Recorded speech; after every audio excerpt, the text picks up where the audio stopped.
2000. She was an uncommon talent, a stellar student, but suddenly her success vanished and her behavior baffled even those who loved her most.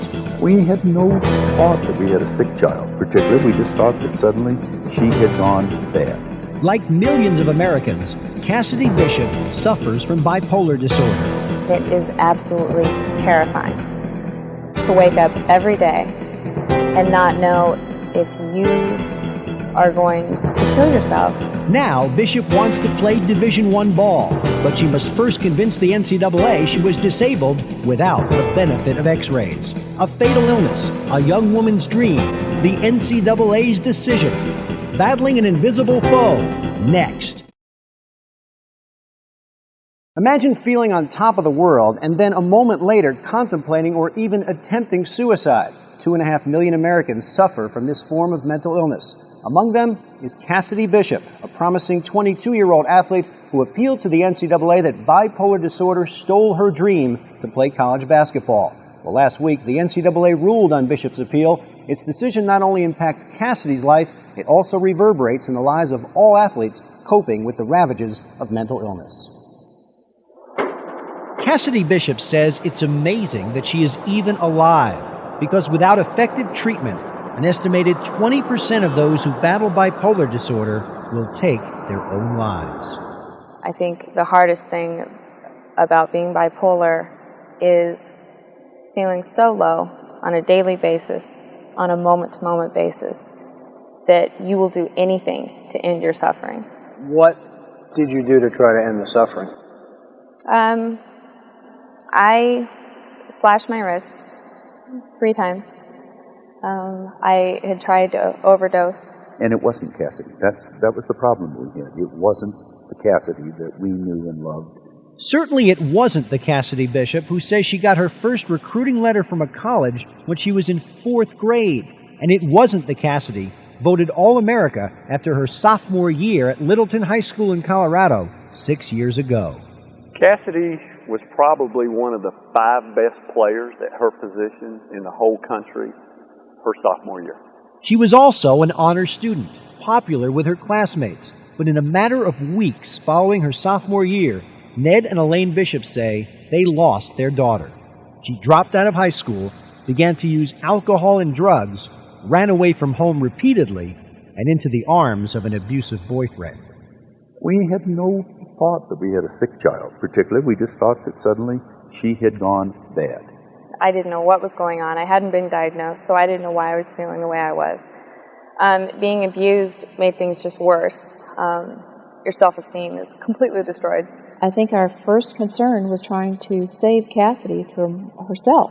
And it is absolutely terrifying to wake up every day and not know if you are going to kill yourself within 2 hours of getting out of bed.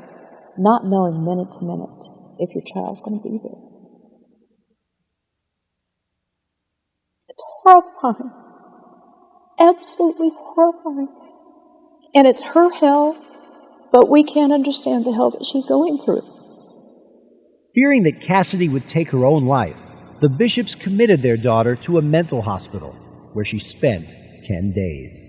To wrestle this person who was probably as dear as anything that has ever existed in my life to the ground and literally hold her until they can shackle her and get her into an ambulance while she is screaming things at you for what you've done, and you're doing it because you believe it's right, because that's what the psychiatrists have told you. It's a tough She's thing. pleading with you not to hurt her.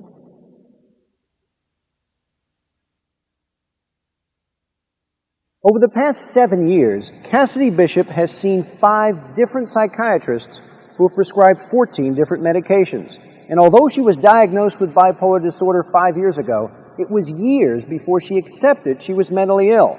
Meanwhile, armed with her GED, she attempted to pursue her education, but dropped out of junior colleges in Texas, California, and Colorado. Each time, she says, her illness prevailed, never allowing her to compete academically or athletically. I would describe bipolar as if you were on a little raft in the middle of an ocean, in the middle of a hurricane. And, you know, the waves are hitting you right and left, and you finally get above the water surface, and you're able to grasp for a breath of air, and the next thing you know, you're forced back under.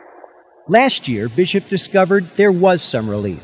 Her condition improved dramatically after she began using an experimental mineral and vitamin supplement. She was able to complete 2 terms at a Wyoming junior college, played college basketball for the first time, and averaged 14 points per game. Now on scholarship at the University of Louisville, Bishop practices but has not been allowed to compete in games because according to NCAA rules, she has used up her eligibility. Athletes are given 5 years to complete 4 seasons, and the clock begins with their enrollment. Because Bishop enrolled at a junior college in January of 1996, the most recent semester would have been her final opportunity to participate. Louisville has asked the NCAA to grant her 2.5 years of eligibility. After all, the NCAA has extended the 5-year clock for athletes who miss time due to incapacitating physical or mental circumstances deemed beyond their control. When they deal with mental illness, they can't ask for the same standards that they're dealing with physical illness. Dr. John Locke doesn't think the NCAA should be any less receptive to an athlete disabled by mental illness than to one sidelined by a torn ACL. But he knows Bishop's case is more difficult to present. It's like the insanity plea in court. Although people can be insane, and certainly in a manic phase, people would not know what they're doing, that plea has been overused. And now we look at it, and even as laymen, we kind of get very suspicious when we hear that type of plea. And I think the NCAA, being laymen, look at this and they get a little suspicious of it. In September, the NCAA rejected Bishop's initial appeal, citing inadequate documentation, ruling she did not provide conclusive medical proof she was incapacitated and receiving treatment throughout her illness. I think the NCAA wants to be very careful that they don't open up a can of worms that just would allow anybody to come out of the woodwork saying, well, you know, I'm 28 years old now, and I had this, and I had, that's why I think everything has to be documented. Bishop says the nature of bipolar disorder makes such orderly record-keeping virtually impossible. I didn't want to go back to the doctor because of the medicines that I was on. It didn't make me feel good, so I'd stop going. Well, then you have this gap of time where you have no documentation of seeing a doctor, no documentation of being on medication. So the NCAA is understandably skeptical. I would be. Last week, Bishop's case was reviewed. The documentation was now sufficient. The NCAA ruled her eligible immediately. For Louisville, number 42, Kassidi Bishop. She made her Division I debut this past Thursday. Fortunately, I've gotten through the battle with the illness, survived it, gotten through the battle with getting back on the court, survived it. Now I can move on and live a normal life.